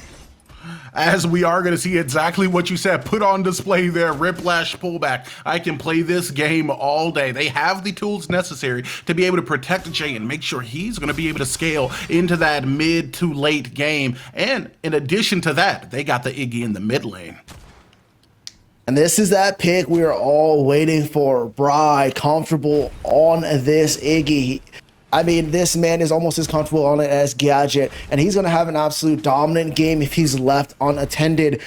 And with Wangle, though, he does have the Howitzer who's allowed to play into this Iggy very well. So, I mean, it's not going to be too bad, but if the Iggy's allowed to just have that sustained damage of the turrets, nobody destroying it, and he's able just to free cast into these team fights, it is going to be a game changer because that's a lot of sustained damage coming out from your mid. And it is going to force Conte to kind of change his perspective, or at least his priority, on where he's going to be sending some of these ganks, as we are more than likely going to see one coming from the back. Conte possibly looking for a rotation here onto this Iggy, very aware that, as you said, if you just allow him to continually have this sustained damage, he's going to be able to have the game of his life here within game two. However, no blink is going to be expended here out of Bry, as he does survive the gank. Juke that R2000 missile a little bit wide right coming out of Wangle, but sure to clean that up sooner or later. But there's that turret we were talking about, allowing him to just continuously to put damage on Wangle, contesting this river buff, and it's not a trade that you want. But here comes Conte to try and counter gank. And on top of Macaporio, as Brian's also going to be having their presence be known. It is going to force a blink out, but it is going to be a blink for blink as Conte is going to be able to get first blood. And possibly second as the tether comes through. The knockup sends him higher than a couple feet. It's going to send him to heaven, send him to base, as it's going to be a double kill in the mid lane. The double trouble coming out of a Rogue already at 3 minutes 36 seconds. At the same time we had our first kill in game number one, and now we see it's a double kill. But here's a Riplash. And the shift prioritization is going to be onto the phase, forcing the blink out, as it's going to be a rotation off the back end coming from Conte. Hey, looking at the phase saying, well, you can't pull yourself now, can you? Conte showing a little bit of phase. It's going to help apply some pressure, but Jay Gussy, relatively safe, and kill potential is going to be low within the duo lane. That's something that you're going to see, right? The Richter Penguin's going to be able to aim at the phase for his Riplash. If he can get her, he can definitely throw out that strength that's coming out with the pull. Let's talk about that river buff contention. 3 minutes and 30 seconds in, we know they're going to rotate for those rivers, but the absolute rotation coming out of Conte, knowing the awareness, blink for blink, following up to get that first blood, and then the rotation from Bolt Druid off into that offlane peak, not giving him enough pressure to keep him in lane. Just outstanding so far from Team Rogue. It's only natural that Conte would be able to smell blood in the water near the river camps, easily able to pick up the two, having to expend some resources, but very much so worth it to get that mysterious sixth team member that we've touched on time and time and again on your squad. You never see him, but he's omnipresent. His name is Momentum, and Rogue, much like game one, has seized it within the early game, and like a damn F8 needs to stop it and get something going for themselves, or we may see a 2-0. We've seen the switch with the Terra pushed off into the off lane, which we know she is definitely going to be a menace against this Kwang. Should be able to counter into those knockup and CC once she hits level 6. But with that Sarah, though, trying to give you a hyper jungle, this is an initiation we were talking about, Ego. Oh, that's a pretty good route onto the back end. It is going to be the Gag Grenade already expended, but how hard do they want to commit onto Conte? And the answer is going to be not that hard, as you're going to be able to get some damage across, but they're not going to be willing to commit to potentially get a kill. Joey talked about this on the desk, that F8 is just not pulling the trigger on some of these things.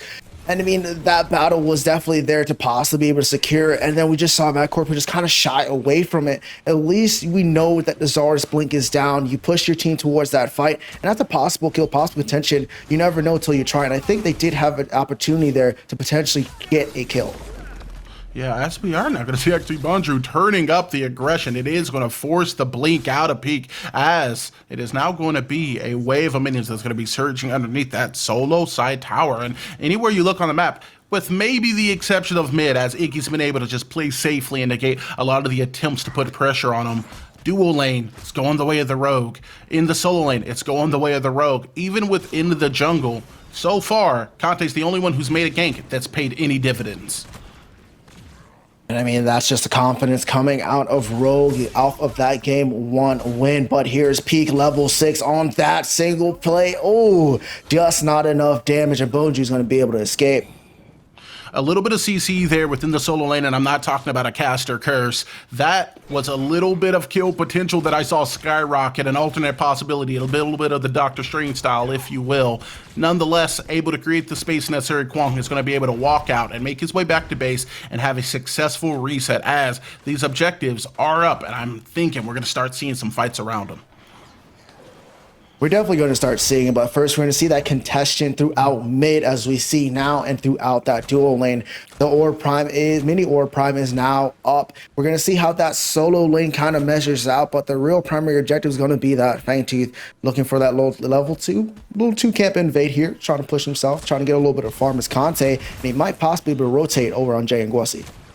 A little something light within the jungle, a palate cleanser, if you will. However, Gussy, very aware, is going to pull Jay out of the fray and back in to the tier 1. As Conte is going to be looking for a rotation out, though he is going to find Sayer, the wing beat, solid in the damage, but back him up on the back end is going to be Bry, as both teams kind of play a little bit of a game of footsie, feeling each other out until one of them takes a disengage or both of them decide to step back.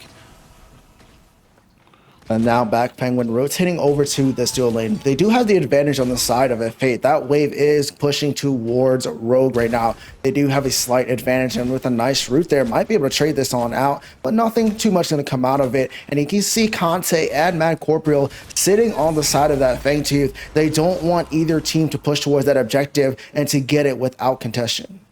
That's something we saw get executed on last game almost immediately. We saw FH Jungler showing a little bit of face within the solo lane, and immediately it was a surge onto that objective in the Fangtooth, giving a little bit of advantage, but more importantly, a little bit of gold. Both these junglers not wanting either a repeat or to fall short on this first Fangtooth.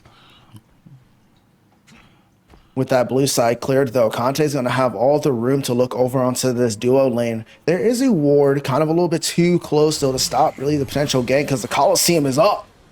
And it is going to get slammed down, however, to not a lot of effect. The skewer was up, and in response, it's going to be Jay and Gussy using their blinks to get themselves out of the kill zone. And as such, they're going to be relatively safe, as they can potentially just heal up underneath the tower. But look to the map, it is going to be Brad as well as Corporeal making their rotation over into the duo lane. But with the space being played back, the only one at risk really here is going to be the Richter, as he is going to blink, skewer, kill, Neft picks up another one, and onto the back end, Conte looks for a possible 4th kill for the team. However, all those HP bars are awfully large, so the kill potential isn't as such, but Wangle playing the space off of the right end and is going to be able to hit the knockback necessary to feed Neft yet another one. It's going to be Gussy forced to run for their life. The R2000 does a lot of damage, but not quite enough to lock down another kill. Still, it's the Rogues 4-0. What a rotation coming out of Rogue, but the play on Penguin, he's ice cold, able to blink in, knowing that the Seraph is still on top of him with the Q, blinked away into the tower with a huge skewer with the 6-man, the T1 tower helping him out. Man, they're playing an absolute killer game into Rogue right now. These chains coming out of the Richter are way too hot for how much ice he has in his veins, F6. This man just doesn't miss. Blink, skewer, kill, push up, aggro him, let him know, hey, if you're looking for the smoke, I'm here to breathe it, but I know you got asthma. They lock up another one. This is something we saw last game, and if F8, if Flowstate doesn't change their game plan or maybe just change their mentality to get a little more progressive, get a little more proactive, and get some of these kills for themselves, we could see this be a 2-0. I mean, easily see a 2-0. I mean, they're not stopping Penguin right now. They picked the counter picks they needed towards it, but he's still outplaying them. They do pick up the mini prime, though, onto the side of F8. Peak, who we haven't really talked too much about, is winning that off lane currently by a slight margin, and with him with that mini or prime, might be able to take out that T1 and start to rotate towards the mid and towards these team fights to maybe potentially change it and into the favor of F8.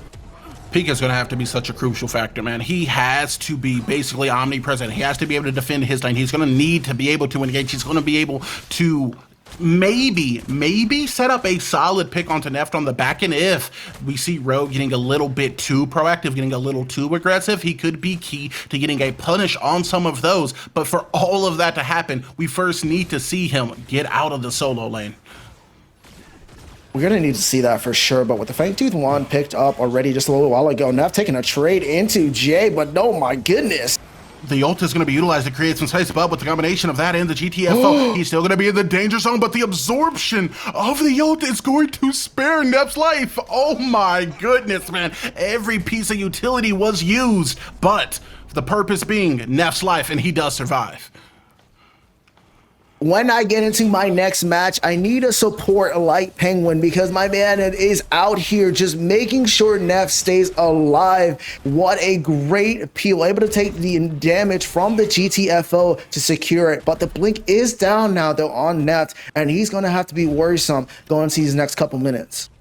Richter has been subtracting threats away from Neft, and that's why he's been the difference maker. A little bit of a math pun for those within the chat. This has been an absolute thrilling banger of a game 2, and we're starting to see a little bit of life be breathed into F8 right there. If Richter doesn't play perfectly, that's easily a kill, a shutdown onto Neft. But if they can maybe replicate this and stifle some of the mechanical progression we've seen this Richter have, this could spell an upward swing for them, as within the mid lane, Wango's going to be utilizing the ult, forcing the Epoch out of Bri. The R2000 hits, but the damage isn't going to be quite enough. And a preliminary blink there from Wango because he saw him at Corporate, but I don't think he needed a blink there with Conte, and Brian needs to run because Conte has one spear near, and he's in threshold to get executed. Executed indeed. It is going to be an easy lockup kill. As over to the far lane is going to be Bondrewd with an easier than ever tether, but the damage is not going to be there as Peak is going to be able to sneak his way back into the tier 1 tower. Oh, man, that was just some pickings there. Conte popping the iScores challenge just to give him a little bit more of movement speed, just to be able to initiate that kill, and Brian just not being able to get out there in time. Over up into that off lane, Peak, we thought he was winning by a slight bit margin, even with the Orb Prime, just got pushed down out. I know you're a musical connoisseur, man, and guess who's back? Back again. It's going to be FaZe who takes the pin, as it is going to be a skewer coming out of the back end, and at least some degree of a trade as Conte does fall, but ultimately it does swing to be another 2-1 in favor of Rogue. I mean, F8 looks like they need to F6 at this point. What are they doing? They're taking these fights into Rogue, who are confident into this. And now look at this Jay. Oh my goodness, he actually gets the double trouble. You may take me, but you won't take me for free. It's the refrigerator with an attitude who underneath tower is going to be able to get himself a double kill and put F8 a little bit more in this game before the R2000 finishes the job, coming out of Wangle on a rotation. I was hyping up Rogue. I said they have everything in their favor, but I don't know what that play was coming out of them there. But now look, Wango caught in a rock and a hard place. No blink. Marco Progressi 2v1. Oh man, Wango does not make it out of this. It's more of a question of who is going to be able to get the kill, and it looks like it's going to be put firmly into the hands of Matt Caporio there, as Wango is going to fall there within the duo lane. A comeback is a comeback, and F8 looks like they're trying to get themselves back into this game to potentially, like we said, move on into game number 3 to fight to get the right into the next day event on Sunday.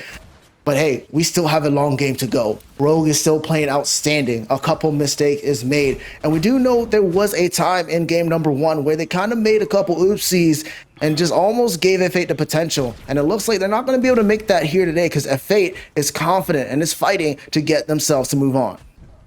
And you just can't stop fighting. You have to keep a ever vigilant eye out for every potential mistake you see Rogue makes, because if you don't capitalize, you might not get another one again. We saw there Grim taking full advantage of the, I'm not afraid to see it, hubris coming out of Rogue there, able to lock down 2 kills in exchange for his one underneath tower. They need to continuously build upon value like that, whether it's under tower, near an objective, or on a rotation in order to put themselves back in the driver's seat and potentially push us into that game 3. They're definitely going to push themselves from the back seat first to get a little bit close to the front side, because right now we do know when it comes towards Rogue, they're going to take this mid game into their favor. They already have that one Fang Tooth. The second Fang Tooth is up. They already took down the tier 1 on the dual lane side, so they do have that advantage going into this next objective. And speaking of about going into the objective, around the objective, it's going to be Peak looking for a fight. He must have heard us from the caster corner and demanding that he get a little bit more active potentially on the map, as this Terra is going to be a great secondary engager as this Fangtooth does get started up. It is going to be Wango R2000 launch, but conversion of damage is not going to be great, as it is going to be an easy take here for Fate, but at what cost? As of now, onto the back end, Conte is going to be fighting into Macaporio, while Wango is going to be utilizing the Neft. Is going to be getting a kill. All of these abilities, and at the end of the day, you have to get past the carry. Wango able to get the big kill onto FaZe while the Coliseum comes down. Macaporio at some point is going to have to as well. Playing off the back foot, it is going to be Conte. Oh, so very low, but not at 0, and that is the only number that matters. Secondary to the 5 members that are down. F6, we got an ace on our hands. Rogue coming back. We talked about their mid game. They do not play. They're able to secure 5 kills, even though they lost a Fang Tooth, but they're going to convert that into the mini orb prime. And Conte, how did you get out of that? Absolute maniac, absolute menace, but the team fight from Team Rogue right now is immaculate. You know, we're seeing Rogue, we're seeing Conte playing like a mad lab. All on the other side, Flowstate obviously must be mad. You guys had the positioning, were able to get the objective, but like a rat stuck in a hole, they were just stuck taking damage before they were able to really get too active. They did ultimately get 1 life traded into it, but I'm gonna be honest, 1 Fangtooth for 5 kills into Rogue, who's already up on objectives and kills, does not feel great. They're gonna have to tighten it up, or at least get some decent trades around these next objective fights. I mean, one of the big things here is communications coming out of F8. I don't think it's there. It's a simple, hey, we walk out left, hey, we walk out right. But no decision was made. Everybody stayed stuck in the pit. They picked fights that they didn't want, and it was just not going in their favor. Now, this might have been a fight that they did want before Wango got a deployment of the ult over onto the back end, though. It is going to be Bondrewd who's able to get a kill onto the Seraph, as it ultimately is going to be a 1-to-1 trade there. But within the mid lane, it's going to be Jay possibly looking for more, but settling and backing up as Penguin makes his presence known. That is a deep fight to make over there by the enemy team's red buff. And I mean, they do, like you said, a 1-for-1 trade, which is in favor of the losing team. But right now, why are we taking these fights? There's no objectives up. Are you stealing any camps there? You're really not. Just get your vision down and rotate back to set you guys up for the next big play. I just don't get it. I just don't understand either, man. However, maybe we could see over the course of the game and the next steps that they take a path to put Flowstate back in that front seat as you talked about previously, because after that objective play, I'm going to be honest, it kind of feels like they're in the trunk. You know they're there, but you can't really see them and you can't really hear them as well, as every action they've taken has been snuffed out by Rogue. I mean, they're able to snuff it out. We see the Seraph build there once we were looking at the top screen. It's not your typical Seraph build, not able to really get that on hit just to apply towards her target. She's not being an assassin. She's not being able to take out these squishier targets or get into those fights and do a lot of DPS. And I think that's really one of the key factors going into these plays of these objections and these team fights. Yeah, and honestly, the moment that they are able to do that, maybe getting a pick onto the jungle, getting a pick on a Neft, a hard ask, I know, but still, if you're able to execute on it or get over some of the mobility coming out of the ult or the blast might or the blink or the epoch on a howitzer, the list extensive, guys, you can just put your team in a great position. However, they find themselves in a little bit of a rougher one as the Coliseum is going to come down. Seraph is going to go onto Macaporeal, but it is only going to be brief as Wangle's damage is immense. It's too large. R2000 basically doing as much damage as the name dictates, and Seraph gets deleted. Instantly gone from the map, and now Rogue making another rotation.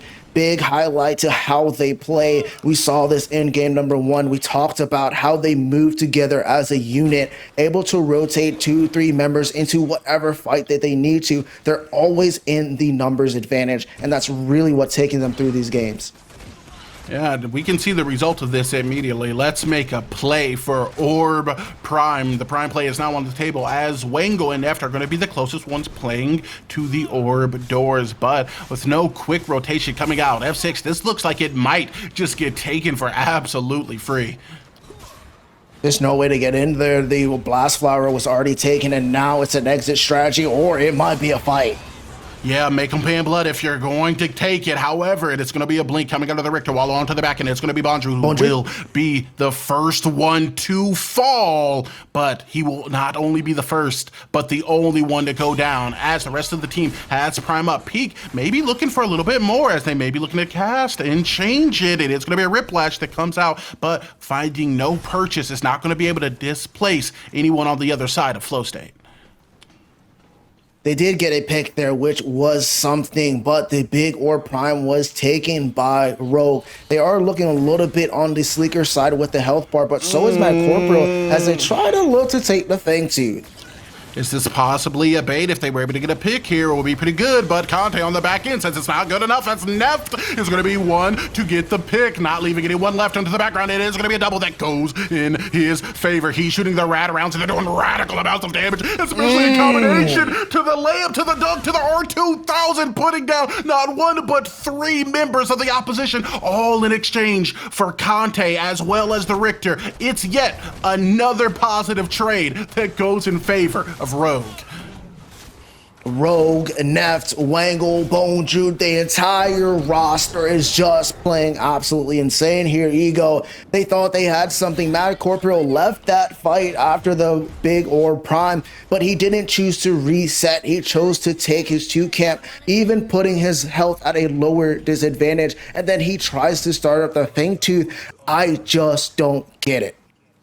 I liked it at the beginning. I thought maybe you threaten it, you get a bait of 1 or 2. However, it was the chase immediately after onto Conte that put them in a really bad position. You were able to see off of the backside Conte doing some solid damage and Neft doing things that breaks down solid characters, absolutely melting through not 1, not 2, but ultimately 3 members on an engagement that Flowstate picked. I gotta reiterate, they keep picking these fights, and anytime they don't, they still lose. It's proactive, it's reactive, it's not a lost cause, but it's getting close as Flowstate. It's just being forced back continuously.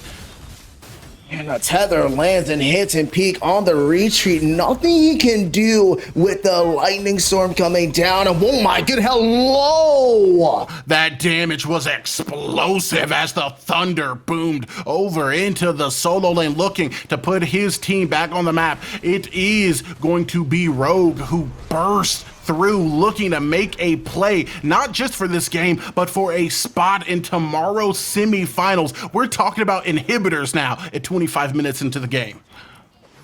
They have one T2 left on the left-hand side. The right T2 in the off lane is already being taken down by Quang. And now this is the siege. They're going to be pushing, and they're going to be letting F8 know that they're here coming for these inhibitors to expose this core. I don't think you can really do too much here as Flowstate. I'm going to be honest with you. Macaporio goes up and goes down into friendly waters, understanding that anywhere else it's basically a death sentence. As we said previously, this team has been uncomfortable for the entirety of the game as the early game pressure has just proved to be too much coming out of Rogue. And they are going to be able to walk in, take what they want, and then immediately leave without having to pay for any of it. F8, though, are looking for an opportunity. Rogue is on the back foot. This is where you want them to be. Any type of CC, any type of root or lockdown might potentially turn this into their favor. It could, as Penguin is actually going to get caught out here, but no one is going to stop from it. It's going to have to be some degree of CC coming out of the rest of Flowstate to get a lock onto another member of the Rogues, but it doesn't look like that is going to be the result we see here, as Conte is going to just play the space around the Blast Flower and then reset as his jungle gets invaded. They are going to get this invade off. They're going to get a little bit to their economy, but they need to pay attention to that dual lane. Look at that wave that is pushing towards their inhibitor. We do now see the Iggy able to contest this, but it is going to be something that they're traded to. But Conte is not afraid. He's taking this fight. Oh man, he only knows the W key with Neft backing him up. I don't blame him, but it's going to be another 2-0 that is going to be able to swing in favor of the Rogues as Neft once again collects both of the kills, adding more onto his bounty, but more gold into his pocket. F6, man, what can you do to stop this Drongo right now?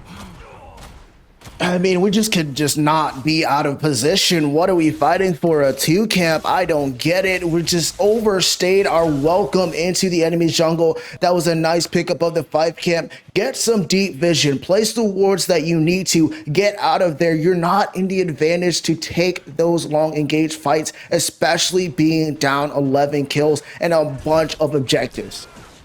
And they may be down another teammate as Jay gets bursted. It is going to be forced to utilize the blink as Conte now is going to join the fray. We know that Counter Zone was just recently utilized, but it could be back up any time now, as we do see Penguin and Bondrewd are going to play the front line very well, creating a line of space between them and the opposition. Rogue will take the final inhib and then take off into the jungle. Now you have 3 lanes of siege minions pushing towards your core. F8 is definitely not in a great position. Now, the next objective is the Primordial Fangtooth is coming up, and that's going to be a fight. They have to take it whether they like it or not, whether they're in the position to take this fight or not. And if they can possibly get another steal like they did last game and actually use it this time to put themselves into momentum for the Big Orb Prime, we might see a comeback, but right now Rogue is saying that is unlikely. There's a lot of things that they potentially could do and that they have done throughout this game that have been great. Flowstate getting a couple picks earlier on, getting a couple situations where they should win the team fight. However, all of this setup and all of these plays work a lot better if you don't die. And in every situation, they have done exactly that. It is a full cemetery. It's looking like a graveyard shift on Flowstate, no matter what the odds look like initially, as we are going to see Penguin in combination with Conte take the Blast Flower, and Rogue is going to make a play to possibly take this Orb Prime. I mean, there's no contention from F8. They're looking to go towards the Fangtooth, but hey, I'm going to let you know right now it's a little too late. They've secured the Orb Prime. That rotation is there. They have that out of combat movement speed, and now you're going to see them adjust for it, but it's not going to be in time. Oh man, where there's smoke, there's fire, and it does look like Bondrewd in combination of Peak and Fry are looking to cook some heat up within the jungle, but Peak gets absolutely burned through on the back, and as Conte is going to be able to drop the big collision, forcing a blink out of another member of Gorsi, is going to just look to save Seraph, who breaks the bind upon their own Concord. What is the play, as it is going to be a 3v1 situation that does nothing else but feed Neft another kill, while on the back end it is going to be Rogues who steal this set. They are going to be in your semifinals. Jeez, oh my, they even take the 3-man fight into a 5 members and they still ended up winning. Rogue saying they are here to play. Everybody screaming EU is not good, but they said, hey, we are here and we are coming for that championship, D-Lab, so best be on your toes. Dude, that is going to be such an interesting game tomorrow. We saw the fundamentals at play there coming out of Rogue. They wanted to fight early and they wanted it quick. It was a backstab, a critical strike that did critical damage to the infrastructure of the game plan that Flowstate brought into the game. They played really well, but not quite good enough at some of those junctures, F6. I mean, they had some good moments. I wouldn't give them too much as well because Rogue took every single advantage they had and they won pretty much every single fight. I just think one of the big weakness was inside the jungle. The jungler wasn't able to really facilitate for his team, and with Conte on the other side, he took that, exposed it, and capitalized on it. I couldn't agree with what you said anymore, man. Tomorrow, it is locked in. It's going to be D-Lab versus Rogue. And are Rogues going to be able to steal, thief away their championship dreams and solidify a spot in the finals? Or is D-Lab going to be the team that locks them up? I don't know now, but the desk might as we send it over to them.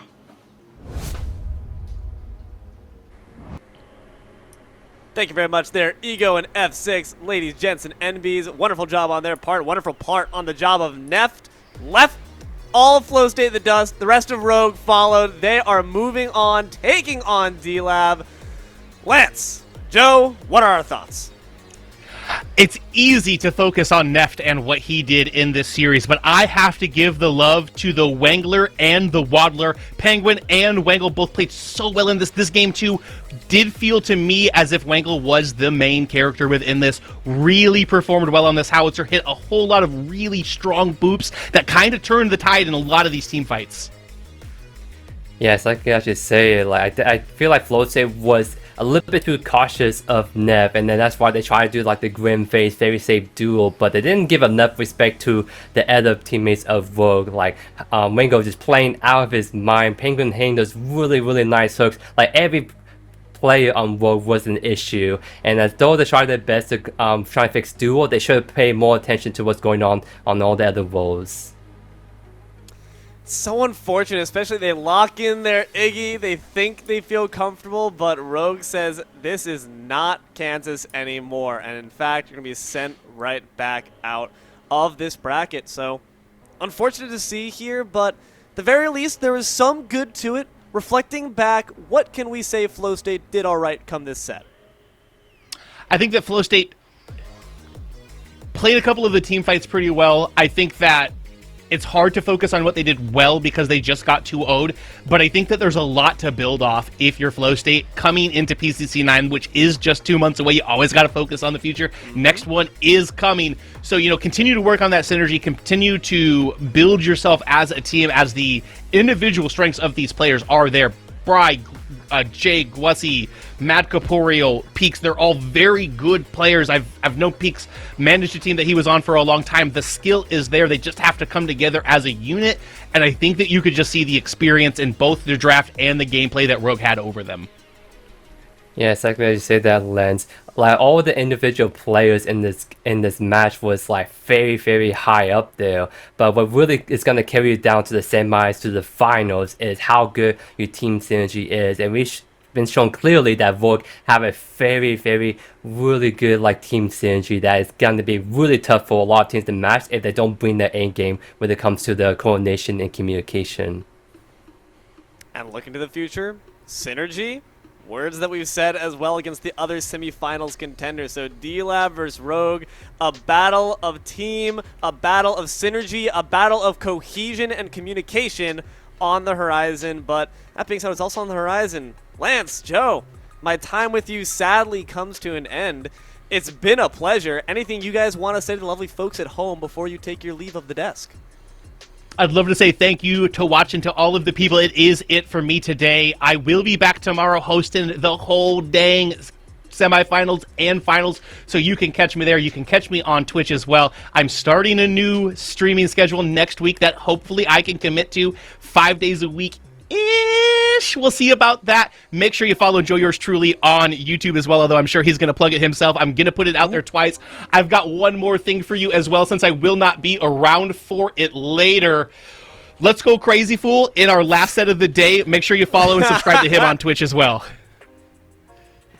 Wowzers. Well, anyways, I'm going to be casting for tomorrow's finals, so definitely you can catch me over there. But outside of the PCC, thank you guys again so much always for all the support. The PCC wouldn't be what it is today without all you guys' amazing and continuous support. But other than that, you guys can find me on YouTube, Twitter. I did say that after July 31st, it'll be the last time I'll be doing daily upload videos, but that doesn't mean I won't be around. I'll still get that itch to play Predecessor, especially if they release that legendary Quan skin. Wink, wink, please, pretty please. But other than that, yeah, that's it from me. Well, thank you too for joining me. It's going to be a new desk come next set, folks, but it's going to be that same good old PCC 8 action. Don't you go anywhere. We'll be right back after the break.